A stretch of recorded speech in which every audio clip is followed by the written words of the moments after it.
Thank you so much, Emily, for holding it down. I apologize again for being a little late. I'm actually at Venture Cafe. I'm actually here at the Science Center. I was in a little bit of a think tank, and I hated to leave, but I had to get over here to you folks because we have one of my favorite people on the planet today. That's going to talk to us today, and I'm so excited to have Sherrill here with us. Her and I met, just to give you a little history, Sherrill and I met, we were one of the first participants in the Black Girl Ventures pitch competition back in 2018, Sherrill, am I thinking? Yeah, 18? I think so. 18, I think back in 2018. She was the winner. I was a close second or third, bringing up the rear, and but I'm so excited and grateful to her for coming today. She has just a wealth of knowledge. We recorded a podcast episode last week, so that'll be coming. You can hear more of her story as a part of that as well. So I want to again thank you, Sherrill, for coming and doing this presentation today.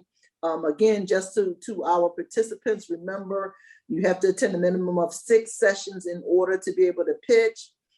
Next week, I am just ecstatic. I have PJ Owens from Muse Branding is going to be talking branding on next week.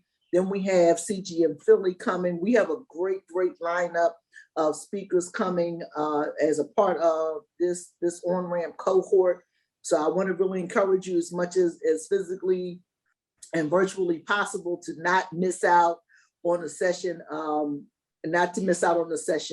Thanks, Sherrill, again for coming. She's going to talk to you about product development and your MVP. These things are so important to launching and growing your business. Regardless of where you are, it's never not a great opportunity to learn more about product development and your MVP. So I'm going to go ahead and turn it on over to her.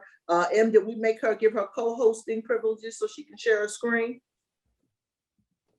Yes. Okay, wonderful. All right, Sherrill, it's all yours.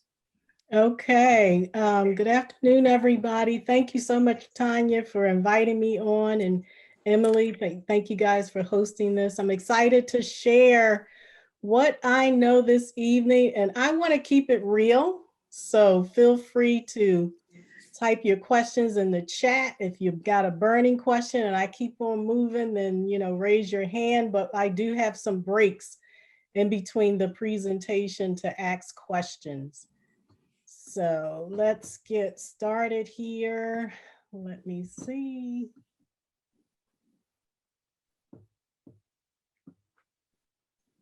Okay, come on. All righty.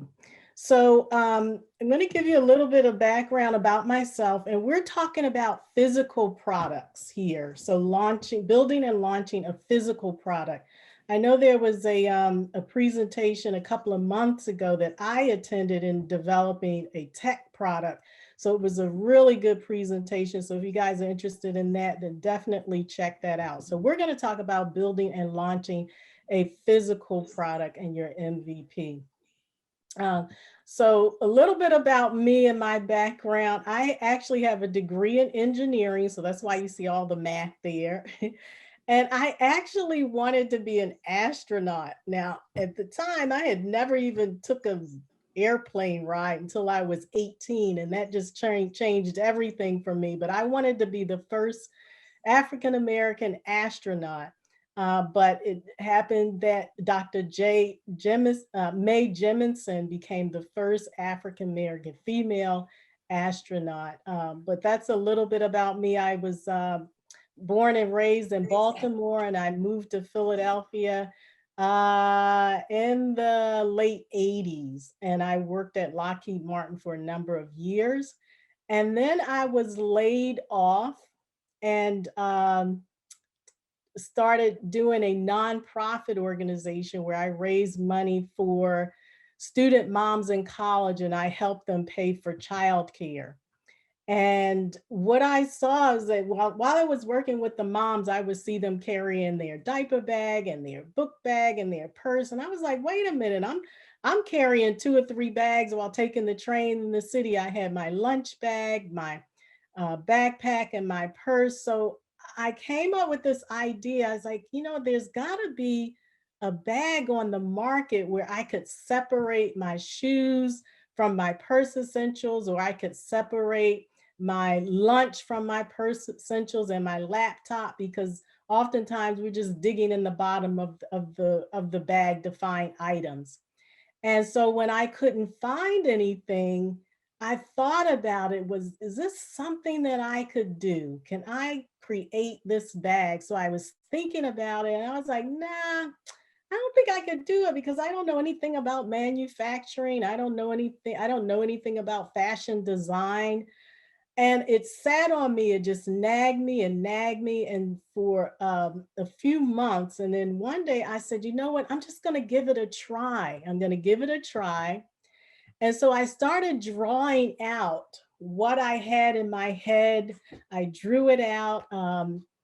And I went through another process, which I'm going to share with you, but I drew it out. And long story short, for this particular presentation, I went through all of that. And today I have 2 patents on my product. So I went from just this concept of coming up with this idea from a problem that I experienced, drawing it out, and now I have 2 patents. So that was my solution. And from that, just executing on that idea, right? Not allowing fear to hold me back, but executing on that idea. And I have had the privilege of being able to pitch my product on the Today Show, the Katie Couric Show. It's been demonstrated on QVC. So it's been a wonderful journey. It has not been easy at all. So that's a little bit about my journey. So I'm going to share with you the steps that I took. These are my 8 steps that you need to do, or my suggestions on bringing a product idea to market, right? How do you bring a product idea to market in 8 steps? Again, my little short presentation on me going from idea to being able to present on TV and all of that kind of stuff. It looks good, it sounds successful, but there was a lot of tears, a lot of heartaches, a lot of times I was like, I'm not doing this anymore. This is too hard. I don't have any money, but we kept it moving. I kept it moving. So this is what I want to share with you. So the first thing, when you come up with that idea, oftentimes people will come up with an idea and they're like, okay, I got to go out and I got to get it made. I got to get somebody to make my idea. No, let's slow down, because you want to, first of all, visually, you want to bring that idea to life. So I always say either bullet point it out, draw it the best way you can, be scrappy with that. So you want to take that idea and bring it to life any way that you can, right? So now you have this idea. What do? That's just like, okay, who do I talk to? Where do I go? So when I talk about being scrappy, remember when we were, in elementary school and you had to do the science product or project? We didn't go out and buy stuff. We went in the basement and found stuff and went to the kitchen and got tape and all this kind of stuff to make our science project. So that's the same thing when you come up with an idea. You don't necessarily have to go out right away and start spending money.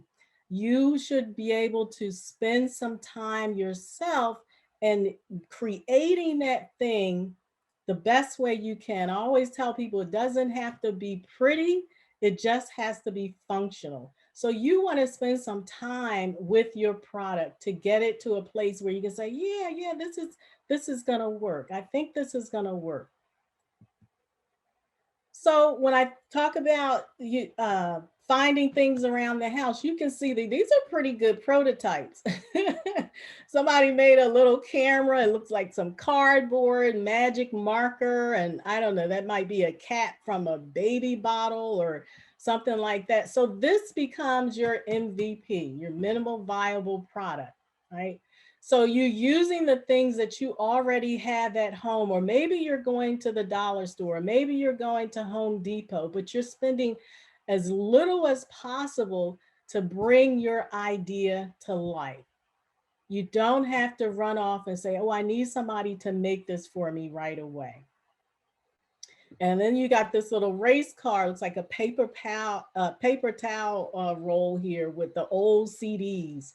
So you can make your own prototype just with things that you have at home or low cost items. Now for me, I don't sew, can't draw. But what I did is that I actually went to Target and I bought this bag of the same shape and size that I had in my head. And I just started cutting it up to how I envisioned the bag working. So you'll see, I actually still have the bag. So you'll see when I talked about, you know, putting the shoes in the bottom of the bag. Let me take my, let's see. I'll show these, yeah. I'll show this to you later. I have to take my virtual off, but it's right here on the picture. So you can see that you cut this side open. I said, maybe I could put my lunchbox in there. And I cut the front over and said, this is where I can put my shoes. But this is what I use. I had the cardboard, I had glue, I had staples, I had tape. And then I just kind of put things together to make my prototype. So after I figured, I said, okay, I really think this is gonna work. And I shared my prototype with other people and I just said, what do you think about it? All right, so now I wanna spend some time doing research. You have to do the research. You wanna understand the market. So I didn't know anything about the handbag market or the travel market. So it was spending some time doing the research. Does my product solve a problem? Yes, because I set out to solve the problem to eliminate the number of bags women carry from 2 or 3 bags to 1 bag. What's the unique value proposition? The unique value proposition for my bag is that I have this panel in the middle of the bag that creates compartments, and I'll show you that when we're done. And then I wanted to get feedback. So we see this picture here of this baby with this little duster onesie on it. Now you might say, yeah, that solves a problem. If the baby is on the floor, they're cleaning the floor. Now, I don't know who would buy this, right? So you want to answer, does it solve a problem? Yes. What's the unique value proposition? Well, the baby is already crawling on the floor. They can clean up the floor. No. You want to get feedback. Who's going to say, yeah, I'll buy that? What parent? I don't know. So the 2 things here, you want to get feedback. You might have an idea. It solves a problem. You may think that it is a unique value proposition, but you want to get feedback. Who's actually going to buy it? The one thing I do want to point out here with this idea is that the person executed on it. They had this idea, whether it was a good idea or a bad idea. They executed on it. They made their MVP. They made their prototype. So you have to at least make your prototype to see if it's a good idea or if people will buy it. So I never, whatever you come up with, I say, you know what, just make your prototype. Use things that you have around your house and then get feedback on that prototype. So here are some other ideas that people executed on it, but who's gonna buy it? So when you come up with an idea, you want to look at, is it already on the market? How big is the market opportunity? You might think it's really convenient to have a toilet paper roll sitting on top of your head, but who's gonna buy it, right? But the other thing is that she executed on the idea. The person executed on this slipper, dustpan, broom idea, but who's gonna buy it? But they at least did that part of it. So then you want to take a look at your customers and your competitors. who is the target market? You have to understand who you're selling to, right? So when you have a product, you want to carve out, you want to really understand who your audience is. Okay, so I'm going to pause right here and see if there are any questions. I think I got a. Any questions from anybody? Okay. So if you have a product, you definitely want to understand who it is that you're targeting, because that's going to help you as you're building your product over time. Is that what are the benefits that are going to support that target market? What are they? Why would they buy your product? I just put, I had a question that I put in the chat, but like how specific should you get when you're thinking of a target audience? You know, is it enough to say, you know, women, you know, age this to this, or should you be, you know, how many factors should you be considering when you're trying to really specify what your target audience is? Right. So using my product as an example, and I could say, well, which I did in the beginning, I said, well, every woman would want my bag because we're all carrying bags. But that's not true, because every woman might not like, most of my bags are big. Every woman don't carry big bags. Every woman doesn't like the style of the bag. So you have to understand the demographics of who you're targeting. So it could be the age range. It could be their activities. What do they like to do? What are their interests? What are their hobbies? Are they married? Are they single?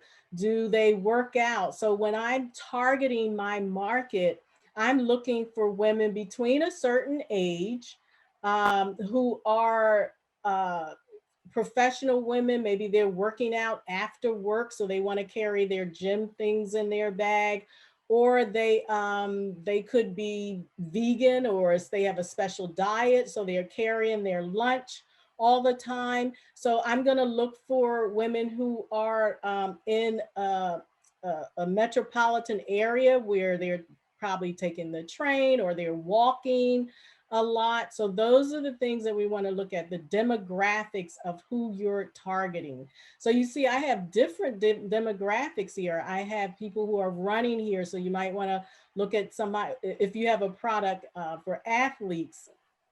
I have a little dog here. So maybe you're making a product that is a hyperallergenic shampoo for dogs with a lot of hair. So you're targeting the owner of the dog for that particular product. And then you might have a product that you're selling to elementary school students. So that might be a product that's going to be different from high school students. And then I have African-American males. Maybe they are in college, or they're millennials, they're working. So you have to understand what your product is. What is it that you're selling, and who is your target market? You know, I have diversity here, the millennials, diverse group. And then maybe it's a senior, maybe it is a product for active seniors. So you, in understanding your product and who you want to sell it to, will help you to identify that customer, that ideal customer. And when we talk about identifying the customer, we're talking about also creating an avatar. An avatar is that person, that one person that has all the attributes that you want to sell to. That's your avatar. And I would give that avatar a name, whether it's Sheila or whether it's Henry. I give them a name, a whole persona, and I was like, oh, I want this person to do this, that, and the other. And that's who I'm going to target when I'm ready to sell my product. So you want to think about all of those things early on, because when you're ready to sell, you're going to understand who it is that you're selling to. You don't want to make a product and then at the end you have your product and he's like, okay, now I got to figure out who's my target market, who really is going to buy this. all of those things you have to think of up front, or at least you should think about all of this up front. So it takes some time to learn all of these different things that you're going to be doing while you're building your product. Mhm. Yeah, thank you for that. I also see that Broderick has their hand raised. Yeah. Okay. Hi, So- Roger. How are you? Good. So you kind of answered the first part of my question in terms of targeting, but in collecting the data, Sherrill, were you doing focus groups? How did you collect the data? I mean, what was the strategy there? Yeah, so when I first started designing the bags, I initially started designing diaper bags. So I would go to daycare centers. I would call on friends to look at the bag. What would you like to have in the bag? What do you think about it? So yeah, focus groups are really good. You can, whatever industry that you're in, there are trade groups. I mean, there's so many different groups that you could tap into now to get that feedback. And that feedback will help you to shape your product. So you might have an idea that you're working on it, but when you share it, somebody might say, well, why don't you do this? Or you're like, oh yeah, I didn't think of that. So you're tweaking along the way. And maybe there's some things that you rather not add, but it's always good to get feedback. So, and there's one more question in the chat from Andrea. They asked, are there any purchase predictors that distinct from would they want the product? Purchase, explain that a little bit more for me. Predict, like if there's a lot of products that I would buy, but is there any way to research or any kind of predictors that when you're building your product to say, to check and see if people they're going to purchase it? Have you used any of that, or is there any of that out there? Yeah, it's looking at your competitors. Yeah. It's Yeah. looking to see, understanding your competitors, who they are, what they're selling, if it's, something similar to that, and they're looking at the customers. So even looking at social media, how people are responding to your customer's product. So I think that's a great way, is to look at your competitors. And I have that in here too. Gotcha. Yeah. So again, it's, you come up with an idea. So it's understanding the customer. So you guys may remember the Chia Pet, right? That whole thing to me was about marketing, because we all remember the song. What's the song? Chia. So I remember that just based on the song.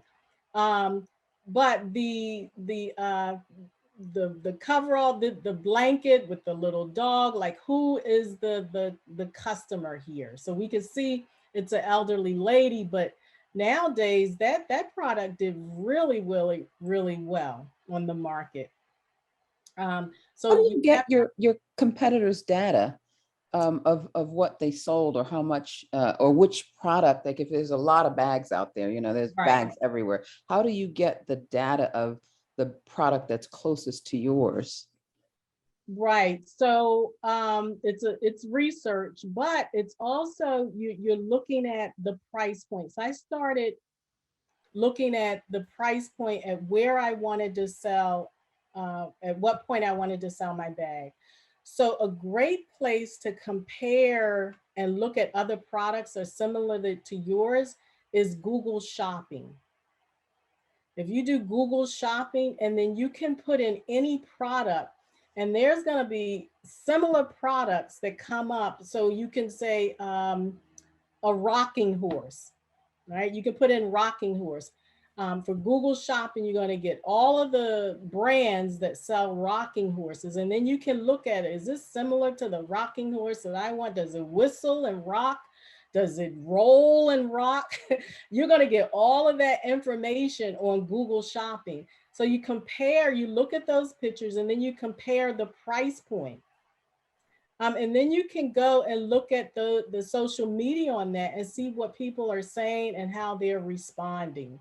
So you kind of doing the reverse of trying to figure out what my competitors are doing, what people are saying about it. Reviews, you definitely want to look at reviews. So that's how I would approach that. Thank you. Okay. All right, so we did the Q&A. Any other questions up to this point? I can't really see the chat the way I have this here, so. Nothing else in the chat, although Tanya did chime in and said that, you know, competitive analysis is so important. You're kind of back to what you're saying before. Also there is a hand raised for Maps Bolt. Okay. Hi. I was wondering, what if you have a service that leads to a product? Do you have any thoughts on that? Could you tell me a little bit about the service that you're thinking about that would lead to a product?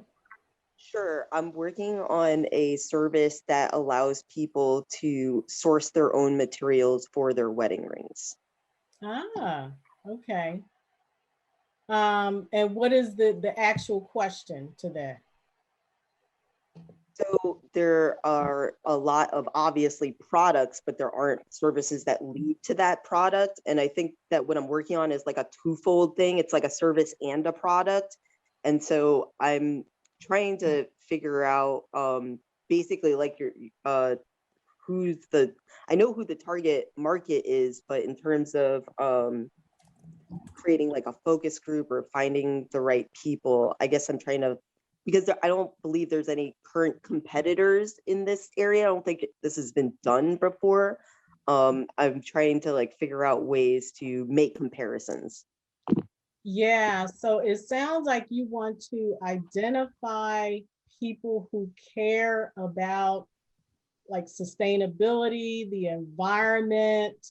There's a young lady who actually she makes wedding rings, but she's very careful about where she's sourcing her materials. And I want to say, I know her first name is Emily, but I can look that up. But she only sourced from vendors who are doing sustainable different products.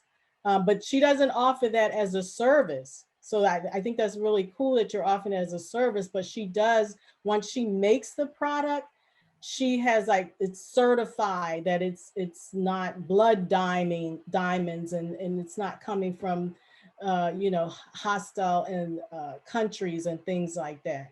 But if you follow up with me, I can definitely tell you her name and you can reach out to her. But I think that's a great, because people are really conscious about what they're buying these days. So I think that's a great service. Wonderful. Thank you so much. Mm-hmm. Okay, anybody else? All right, cool. We're going to go on to the next section here. So then it's product evaluation and development. So once we have that MVP, we drew it out, we made our little prototype at home. Now we can spend some time talking to people, getting feedback, and we can start developing it. Now, the way I'm saying this is like, you know, this can happen in a couple of weeks, but you really want to spend some time. I always tell people to marinate on their idea because it changes over time. You can come up with an idea today, and 3 weeks from now, you've added on all different kind of things. So you spend some time with your product, right? You talk to people. So even this guy who made this shaver, you see his trying to figure out the shape and the size of the shaver. So now he's kind of moving into, I'm gonna start making this product. So what do I need to do to make this product, and start thinking about the manufacturing piece of it. So there are tools that we can do now, right? So we don't necessarily, again, have to take that drawing and go directly to the manufacturer. We can do 3D printing. We can do CAD drawings.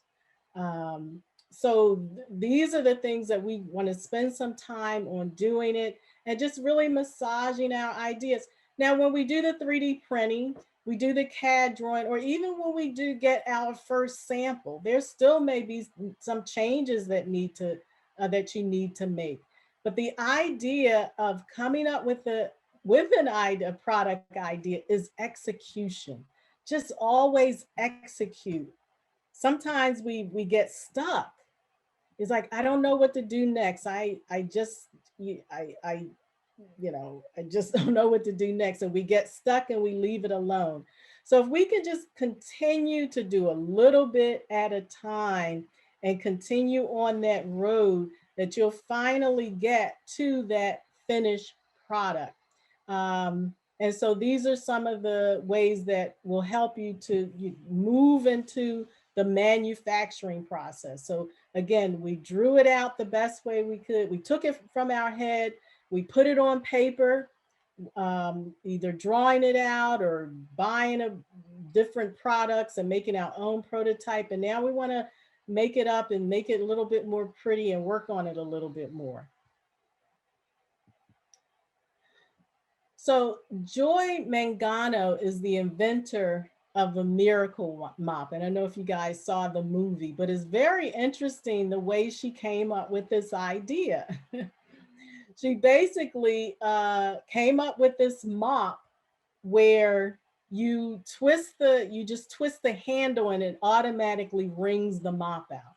So she was a woman, and I can attest to this because I would do it and my mom would do it. We all did it. We mopped the floor, right? We have our bucket.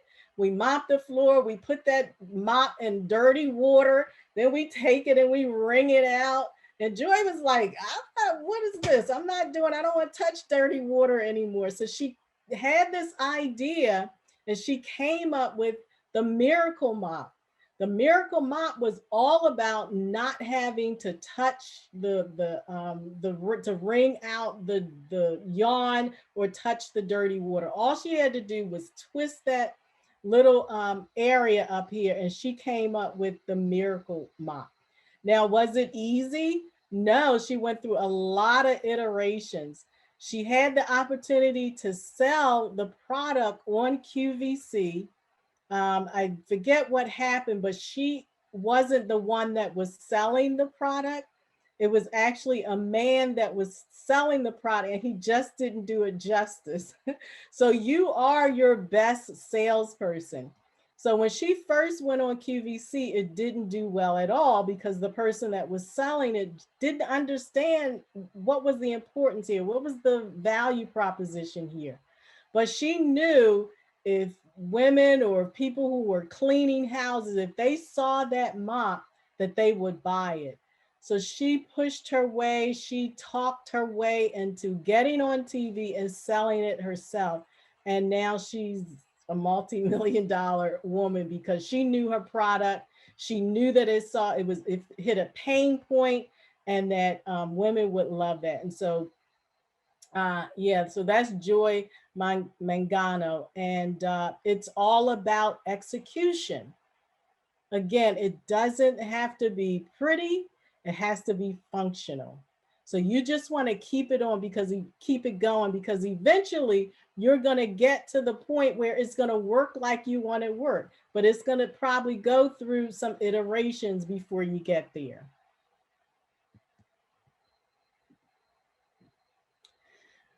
So now you say, okay, I have my prototype. I'm at the point where this is what I want to make. I went through all of the iterations. I have my CAD drawing. I have my 3D printers. I want to share this with a manufacturer and start making my product. So the question is, where do I go? Who's the manufacturer, right? So now we got to find a manufacturer, a reputable manufacturer.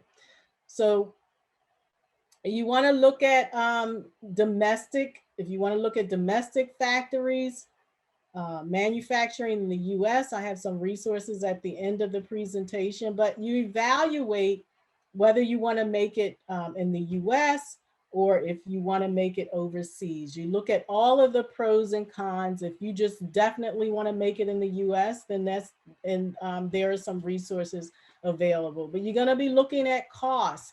You're going to be looking at what's the minimum quantity they would make. What's the testing process? So there's a lot that even go into the manufacturing piece once you get to this stage. So let's say you decide for whatever reason, say, well, let me look at overseas manufacturing. Now that's a whole different ball game, right? It's so much easier to work with manufacturers in the US because they're right here in the same time zone. We can communicate a little better. If something needs to be worked on, you can get to the factory within, a few hours, depending on where you are in the factory. It's just so much better. But then you have to look at the cost. So there are things that you would evaluate. So let's say you decided I'm going to work with a manufacturer overseas. So now you got to figure out how in the world am I going to find a factory overseas? What do I do? Where do I go? So I do have some resources that but once you decide who that factory is going to be, you found the factory, it took a while, but now you have to figure out what are the best practices in communicating with foreign representatives. If you find a factory overseas that you want to work with, how do you communicate with somebody who is speaking a different language? And they do it all the time. People do it all the time. And the best practice for me is when I tell people is to be very succinct. You never want to talk in paragraphs. You want to do it in bullet points. You want to say exactly what you want, right? So I would never say, I would like to buy 1,000 roller skate slipper socks in blue and red. That doesn't mean anything, blue and red, because there's so many different hues of blue and red. So you will be very succinct. There are codes for colors, and then, I won't get into that, but it's learning how to communicate with the factory overseas. There's, you have to know your MOQ, which is the minimum order quantity that they want you to order. They always asking you, what are your MOQs? So there are different things that you would know. Then you want to figure out, well, what would go in a manufacturing agreement if I'm working with a factory overseas? You definitely want to talk about quality control. You want to talk about testing. So even, whatever factory you work with, even if it's in the US or overseas, you want to include quality and control, testing, and all those things. And then negotiating. How do you negotiate the pricing and the terms and the conditions? The thing about Chinese manufacturers that it's a part of their culture to negotiate. And oftentimes when we get a pricing, when we price something out and I say, okay, it's going to cost you $25 for me to do this service. Well, $25, you either take it or you don't. But for the Chinese, for the culture, the Chinese factories, they expect you to negotiate. So that's a thing, that's a tactic that you would remember to do. Any questions up to this point?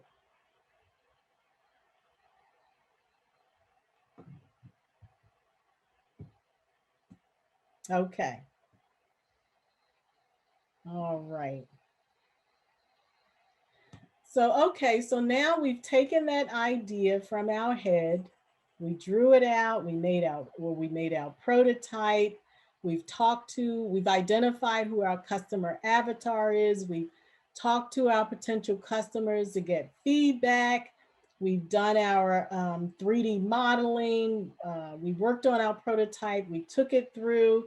We defined a manufacturing. So now we're going to start this whole manufacturing process.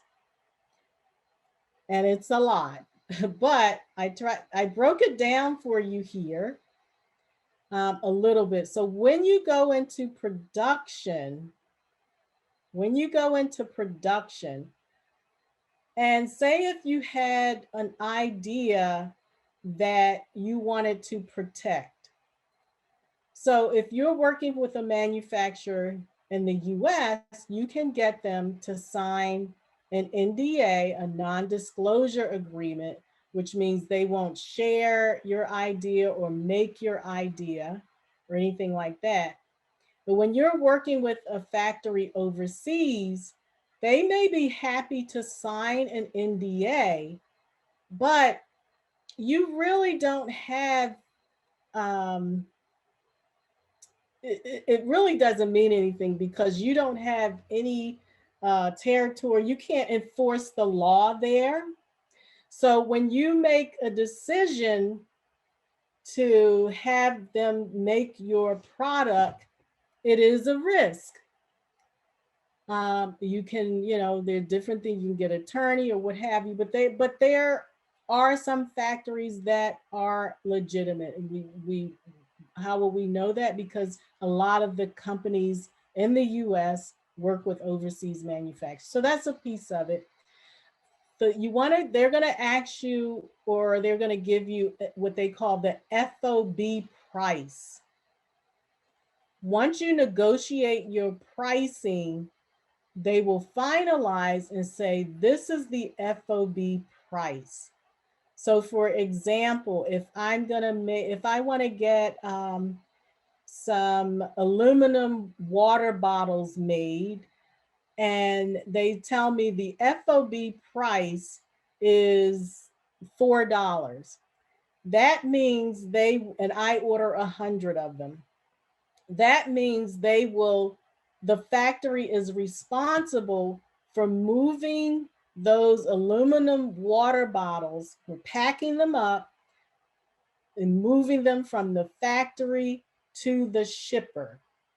That's the FOB price. They're responsible, and they will pay for packing it up and moving it from the factory to the shipper.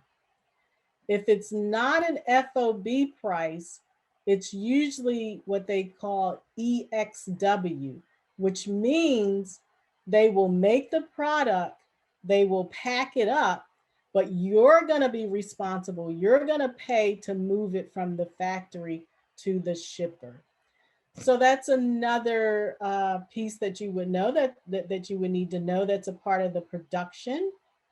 We talked a little bit about the manufacturing terms of agreement, because you want to make sure before they start making that product, what are they going to be responsible for if you don't get what you asked for? So you want to put that in writing. You're submitting a purchase order to get a certain number of your products. So these are some of the things that go into the production. We talked about, you would submit to them maybe your CAD drawing or a tech pack, because they're going to take your drawings that you spent time on. They're going to take your drawings or your tech pack or your 3D modeling, and they're going to replicate that and mass produce that. So you'll spend some time creating all of these items so that they can so they can mass produce it. I'm going to stop right there. Any questions along this process? Sherrill, this is Tanya. I have a question. Okay.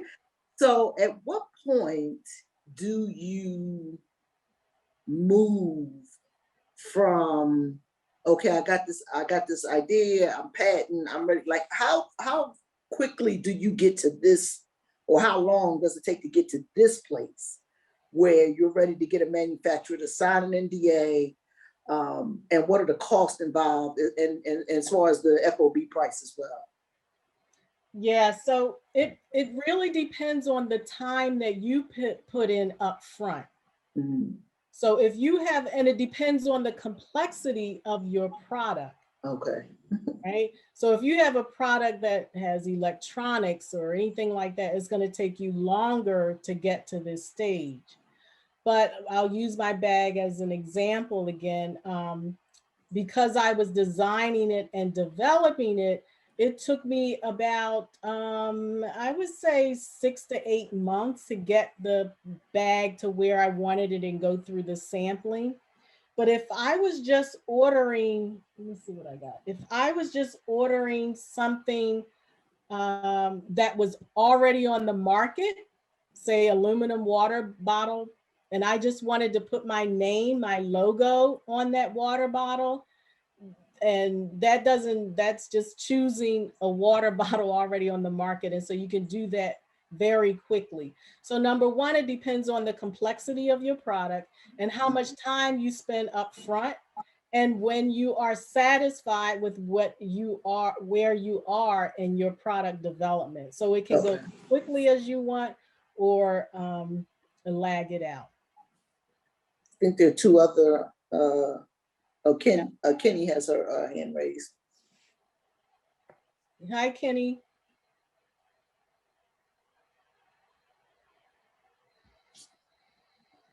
You have a question? I saw her hand raised. Yeah. Okay. And if you want to put it in the chat. Oh, yes. Okay. All right. So my question is around because my product, it's perishable. So it's not something that you could create and then you'll have it for however long until you're able to sell it. So my question is balancing getting an order, because it like based on what you're saying, it looks like you don't necessarily need to have a purchase order to well, for your product to contract manufacture. So that's what my question is around, is like in a case where that I have a food product where you can't make ahead and hope for sales. Yeah, so when I said a purchase order, I'm actually contracting my product with the manufacturer. So I'm giving them a purchase order and saying, I want to order 100 bags. So then that's like a contract between them because I'm telling them what I want. So that's different from the consumer.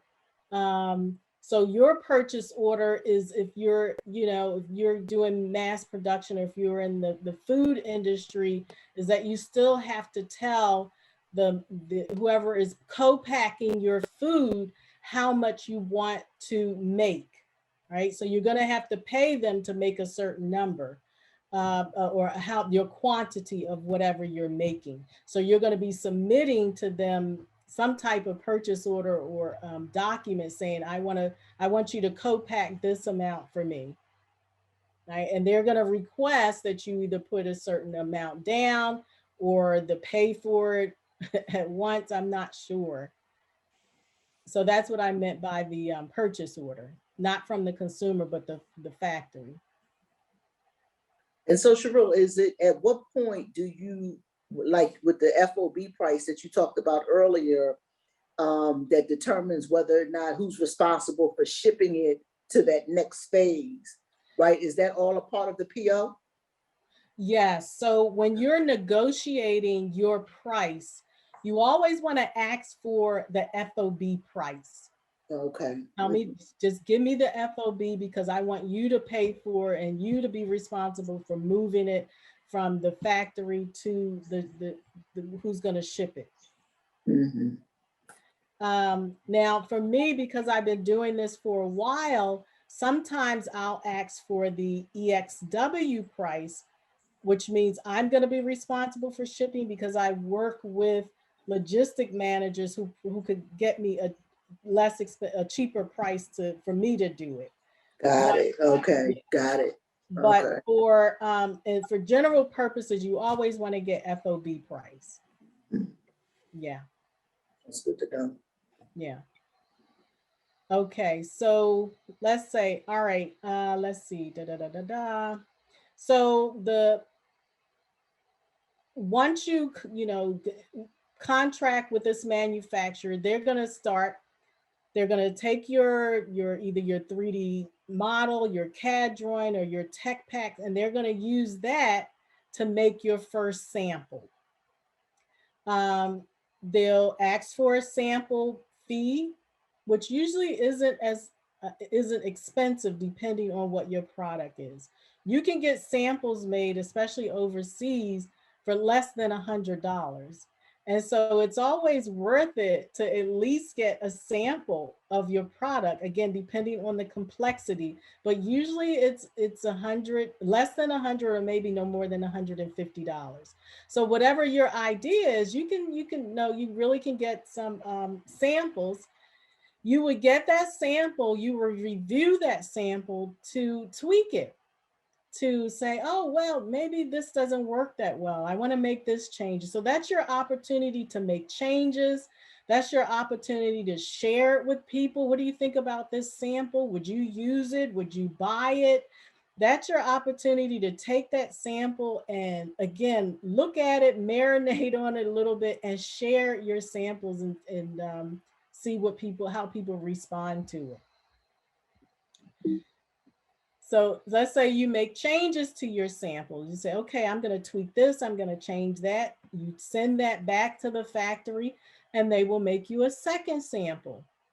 So your second sample definitely should incorporate all of those changes. So that's how you go back and forth. Now, at some point, they're like, look, we made 4 or 5 samples for you. They really don't want to make 4 or 5 samples. There's like 3. There's like, okay, we're ready for you to order. You always remember, it's your money. Don't let them push you into, let's get an order. Let's get an order. It's your money. You want to make sure you get what you're paying for. So you go through this sample process, and they're really quick. It's a pretty quick process. When you do the samples, and you know, depending on the materials you use. So now we're talking about sourcing. You want to test the materials. You want to have a third party to test your materials. There's this thing called Prop 65 that was initiated by a law in California. And it's about making sure there aren't any chemicals in there that causes cancer. And so you want to test your material, especially if you have a children's product. There are different laws and rules that you have to test the materials. If you're using plastic, if you're using raw materials, you want to get things tested, because if you're bringing it back in the US, you want to make sure that you're selling a safe product. Now we're talking about packaging and labeling. So these are the things that you have to think about when you're thinking about your customer. If you know who your customer avatar is, now you want to think about how you want to present your product. So what is the packaging going to look like? What is the labeling going to look like? A part of that testing is the quality control.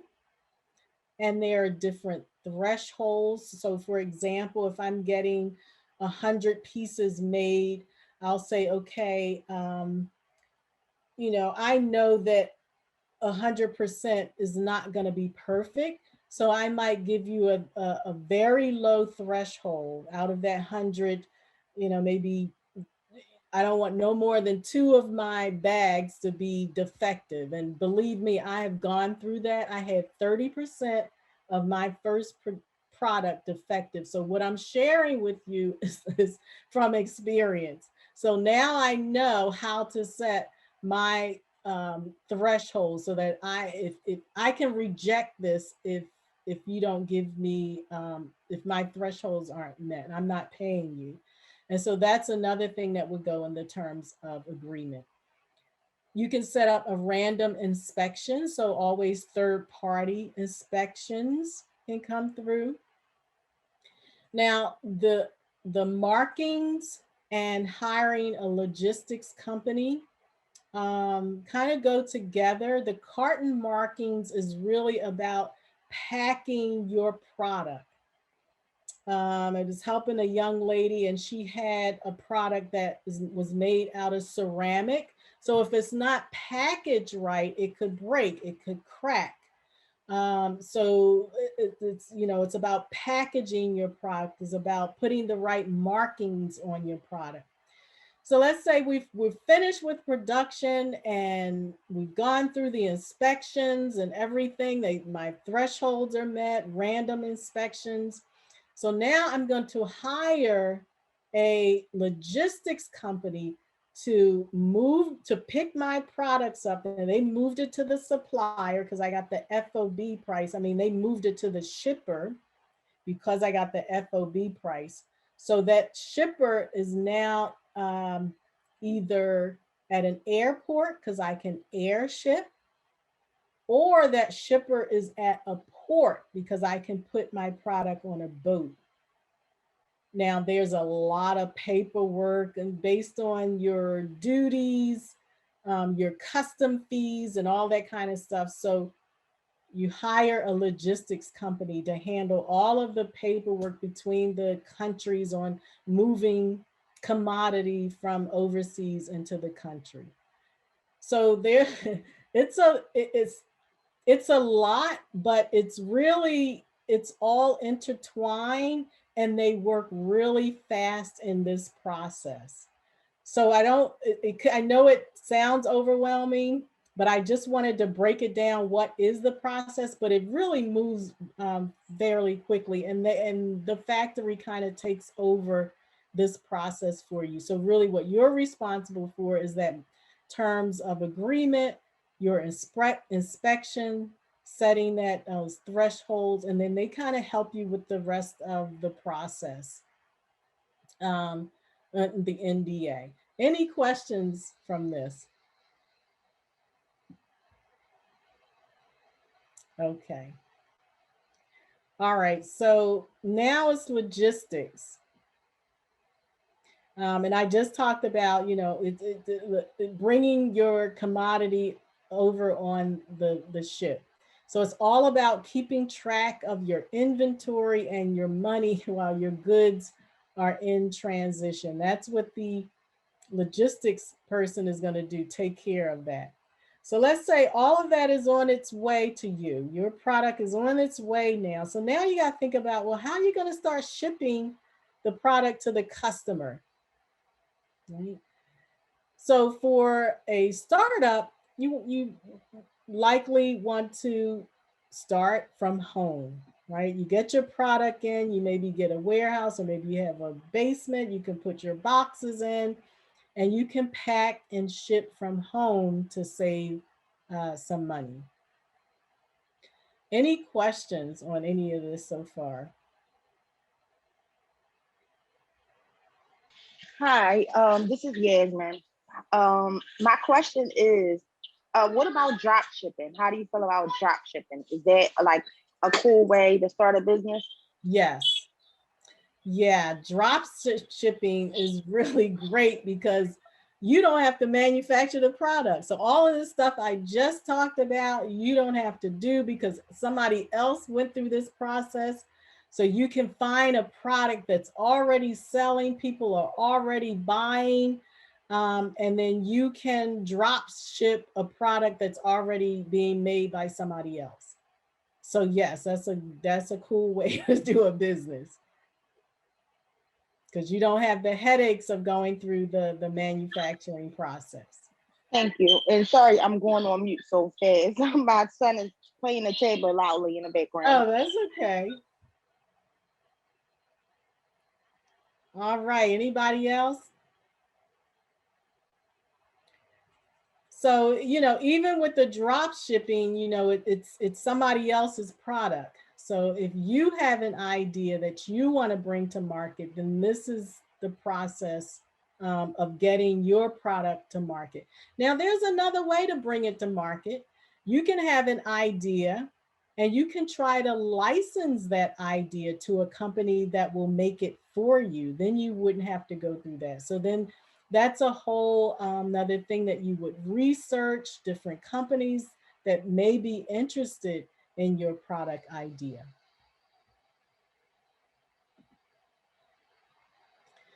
So let's say we have our product, it's off the boat, it's off the plane, it's in our house. Now we have to sell it. So you got to sell it. That can be difficult, right? Because you got all this product in your house. So how do you sell it now? So now along this process, while your product is being manufactured, is really the time that you should start focusing on like your marketing and your sales strategy. So marketing, start talking about it on social media, start hyping people up. If you have a product that's exciting, you can start with pre-orders. But you should start doing that while it's in production. You don't really want to wait until you get the product, but you can start selling it before you get the product. So when the product comes off the boat, you start shipping out right away. The other thing about that is that we've already identified who our customer is early on. So when we do our marketing campaign, we're going to know who to market to, to put ads in front of, because we know who we're selling to. There may be some collaborations that you want to do as part of your sales strategy, a part of your marketing strategy to sell your product. So that is the 8 steps that I have for you. And it's a lot, but I want you to think about, it's about execution. It's about taking one step at a time. Sometimes when we think about this whole thing, it becomes overwhelming and we step back and say, well, I'm not doing that. I don't know how to do that. All of these entrepreneurs, millionaires, billionaires started at the same place with an idea, with developing a prototype. Lonnie Johnson developed the Super Soaker. We know who Steve Jobs is. Lisa Price developed the hair care and body products. And she sold her business to Unilever for, I don't know, it was a lot of money. But they all started with the idea. So you start with your idea and you execute one step at a time. And you really have to understand that success is not a straight arrow. It's not what people think it looks like. There are a lot of curves and bumps and bruises, and you have to be willing to accept that you're gonna fall, you're gonna fail sometimes, but it's what you do, what you learn from those failures that will make you successful. But understand that comes with the territory of being an entrepreneur, of selling or making and developing a product, is that there is no straight way to success. And so here are some resources for you if you have a product idea. ThomasNet is a database of US manufacturers, and they make you can find just about anything there on thomasnet.com. Makers Row is US manufacturers. You can go there, and depending on what you are thinking about making, there's a great resources, connections to factories, connection to people to help you design your product. You definitely can go there. Next Fab is they call it, I know they used to call it a gym for inventors. So you can go there and you can physically use their equipment to make your products. HKTDC.com stands for Hong Kong Trade Development Council.com. They actually is a nonprofit organization that is in partnership with the United States government and it's all about trade relations. So they have 3 offices in the US, one in New York, one in Chicago, and one in LA. And you can call them and say, I'm interested in finding a manufacturer in Hong Kong. And for the most part, the front offices are in Hong Kong and the factories are in China. But you can call them locally in the US and they will help you to identify or find a factory free of charge. And I have a relationship with the New York office, and they will set up meetings for you. You can be on a Zoom and you can talk to the factory, tell them what you want. So if you're interested in that, you can email me and I'll make that connection, but you can do it from the website. Alibaba is a scary place. Some people might be familiar with Alibaba. It's a scary place. I do not recommend Alibaba if you have intellectual property. If it's something that you're designing on your own, I don't recommend Alibaba. But I do think that Alibaba is a great resource if you are making something that is already on the market. You might want to tweak it a little bit, or you just want to add your logo.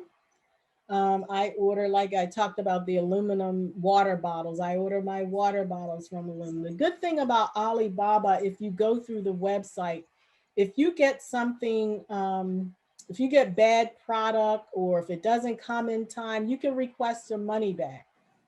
There's insurance there. So, and they honor that. So if anything goes wrong, you can get your money back. It's almost like once you pay for it, it's almost like in a holding account until you get the product and you're satisfied with it.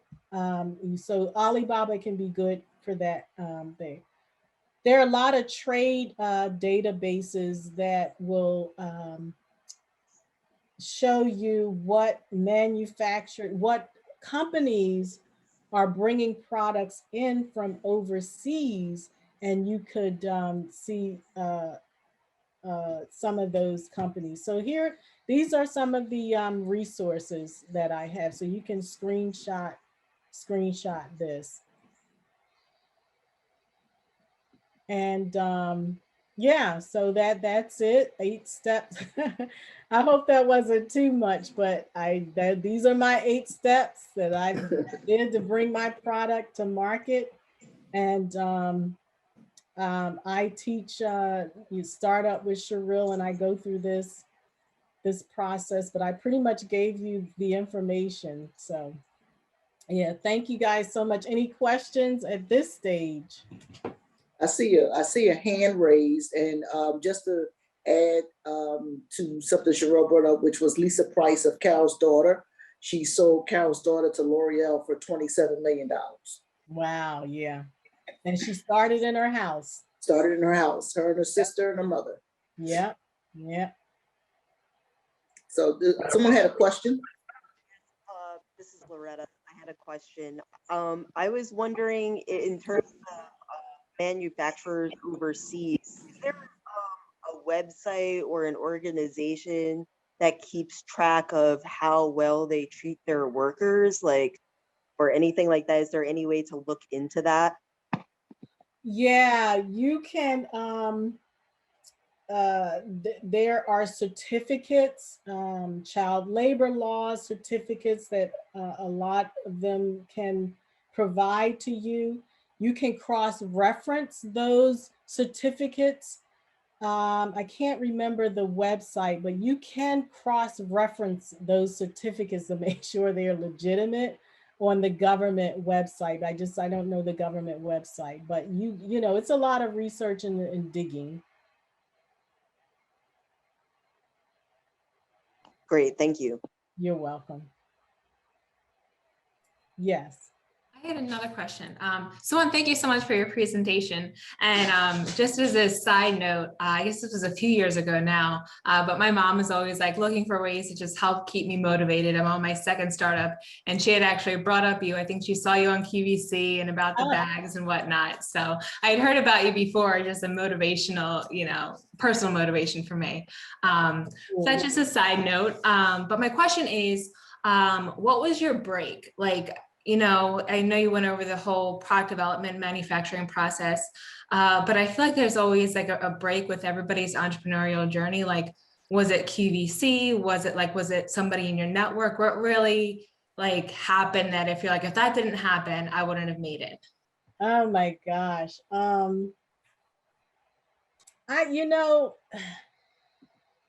don't think it was that. It wasn't the QVC. It was more about the customers. I get emails from customers saying, thank you so much for designing this bag. I've been looking for a long time, something like this, or this is incredible, or I'm so happy to support you, keep going. It was those things that kept me motivated, because even before the QVC and all of this other stuff, I mean, there was times like, I don't have any money. I can't do this anymore. Why am I doing this? Why am I putting myself through this? And every time somebody would send me an encouraging email, or I would get a phone call. I connected to people that I never even met. And they would call me, because I just pick up the phone and they say, is this the designer? And I'll say, yeah. And they say, oh my God. And, but I never met them, but it's really about the people, the women supporting me and encouraging me, even before the QVC. That definitely helped to be able to work as hard as I do, and then get these big wins. It's like, I do have something, this organization, this company, this retailer is really interested in what I'm doing. In May, I participated in a program with Macy's, the Macy's workshop, and I got to sell on Macy's.com. And so that went well, that I'm onboarding for Macy's.com for the fall too. So those are big wins, and it just says that, people love the product. So I'm so grateful, I'm blessed, I'm thankful. But above all, I enjoy it. It just allows me to be very innovative and creative. I showed that picture of Dr. Mae Jemison earlier, the first African-American astronaut. And there's a quote that she says, that never limit yourself because of others' limited imagination, and never limit your own imagination because of what you think. And I hold on to that. So I'm not limiting myself, and I'm free to be creative and think and design. And I do my happy dance when I come up with stuff. I'd be like, oh yeah, I could do this. I could do this. And so it just keeps me going, because I enjoy it. I really do enjoy it. Sherrill, I have a question, which is a question I asked you on our podcast interview about the patent process, and how you ended up creating 2 of your own patents. Can you kind of share with our participants that process, and what led you to actually, how to do a patent, and why you went that particular way? Yeah, well, I knew that if I was going to go into the handbag industry, we all know that handbags is oversaturated, right? So if I was going to venture into this industry, I needed to do something different. And I wouldn't have created a bag if it wasn't different. So I had to think of something that would differentiate me from everything else on the market. And when I came up with the divider, I started researching to see if there was that I could find anything, and I couldn't. And I'm really geeky this way. So I started studying patents. That's just that I told you I had an engineering degree. So I started studying patents, and I actually went to the patent office in Virginia. I sat down, I talked to the patent librarian. I think that's what they call them.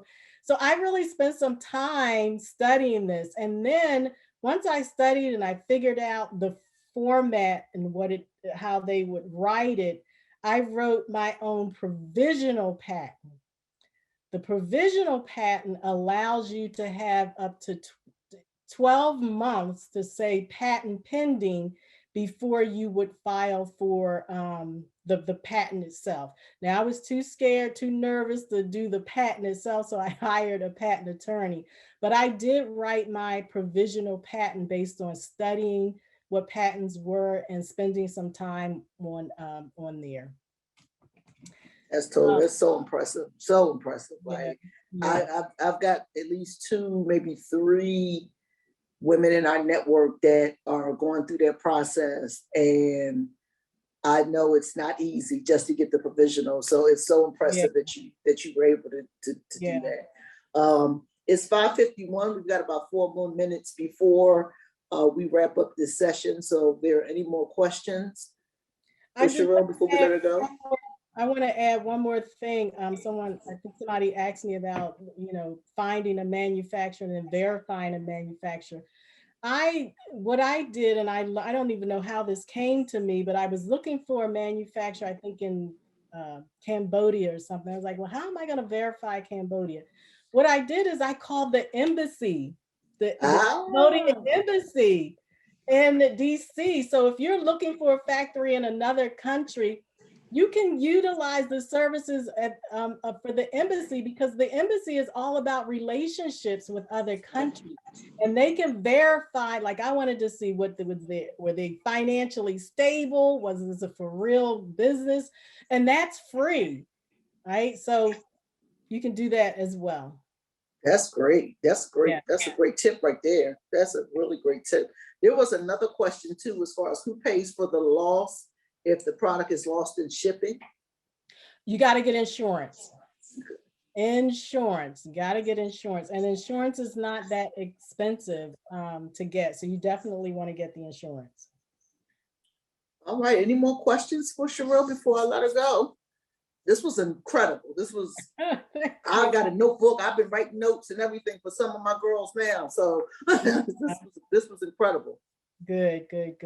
Any more questions? So there's a couple things I want to share. Let's thank Sherrill for her time and for sharing her expertise. Sherrill, if you could put those links that you had at the end of your presentation in the chat as well, that would be great. Startupwithsherrill.com. And just a couple quick announcements. Again, we'll have another presentation at 4:30, but there was a grant opportunity that went out last week, I think, from Founders First, that should have been in the newsletter, and I'm going to put that in the chat. And then I'm also on a platform that is called Click, that I want to invite you all to join me. It is like having your own advisory board. So the more people that join, the more expertise that we can share within the app. Is basically putting together your own advisory board, which is something that so many entrepreneurs struggle with, is asking people different questions, and how can I get help with this, and how can I get help with that? Well, if you join me on this platform, I'm going to do my very, very best to get folks that can answer any of these questions for you on a regular basis. So the link is there in the chat. The other thing is this grant application that I'm going to try to find a link for. Let's see here. Okay, let's see here.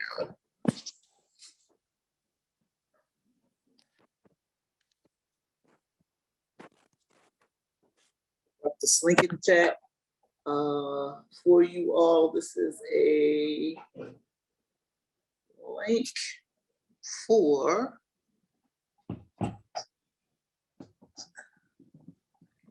find this link. I have to give it to you all next week because I can't seem to find it. So, but I'm going to share this link with you all next week, because there's a grant application specifically for those of you who are a little further down the road that are really looking, that need other opportunities to possibly grow your business. And it's limited to just our region, which makes it even more important for you to try to take advantage of it now. So that's all I have. Em, do you have anything else? No, thank you so much. This was a really wonderful presentation. I feel like I always learn so much when I come to OnRamp, and tonight was no exception. So thank you so much for bringing your expertise to this group.